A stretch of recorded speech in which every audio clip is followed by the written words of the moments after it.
आरक्षण क्या जाति के आधार पर मिलता है, आरक्षण क्षेत्र के आधार पर भी मिलता है।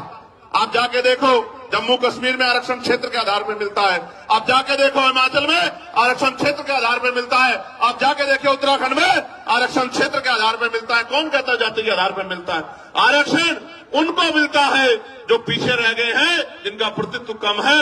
और इस देश का मैं गारंटी से कहता हूं, कास्ट सेंसस करा के आप लोग डेटा उठा के लाइए, आइए डिबेट कीजिए और बताइए आपकी संख्या कम है। मैं गारंटी देता हूं, मैं चंद्रशेखर आजाद जो लोकसभा का सदस्य है और आजाद समाज पार्टी अभिमान में कार्यकर्ता में वचन दे कहता हूं, अगर किसी विभाग में आपका आरक्षण कम हुआ, चाहे वो विधानसभा हो या लोकसभा हो या कोई भी विभाग हो, अगर आपका आरक्षण आपका प्रतिशत कम हुआ, मैं वचन देकर कहता हूं कि दलित पिछड़ों की लड़ाई को पीछे छोड़ के पहले आपकी लड़ाई लड़ने का काम करेंगे। इस बात का मैं आपको विश्वास दिलाता हूं। मैं संविधान को मानने वाला व्यक्ति हूं, न्यायप्रिय व्यक्ति हूं, इसलिए आपसे कह रहा हूं, तो मगर सच का सामना तो करना ही पड़ेगा।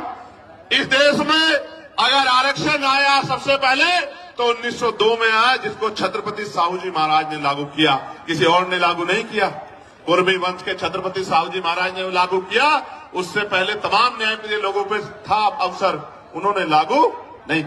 इस देश में अगर वोटिंग राइट मिला, इस देश के बहुसंख्यक लोगों को, बालिग लोगों को वयस्क मताधिकार मिला, सार्वभौमिक मताधिकार मिला, इसका श्रेय अगर किसी को जाता है तो वो बाबा साहब अम्बेडकर को जाता है। आपको इतिहास पढ़ना चाहिए। 1919 से पहले इस देश में बहुत कम % लोग वोट करते थे।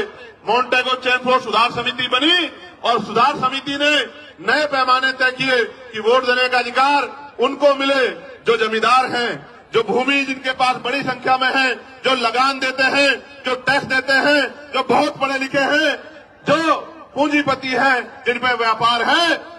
आप इतिहास उठा के देखो, जिन्होंने आंख ही या जिनको अपने अधिकारों का पता ही संविधान के आने के बाद लगा है, उनकी संख्या कितनी रही होगी, आप इस बात को महसूस करके देखें। तो इसलिए मैं कह रहा हूं कि कुछ भी मांगने से नहीं मिला है।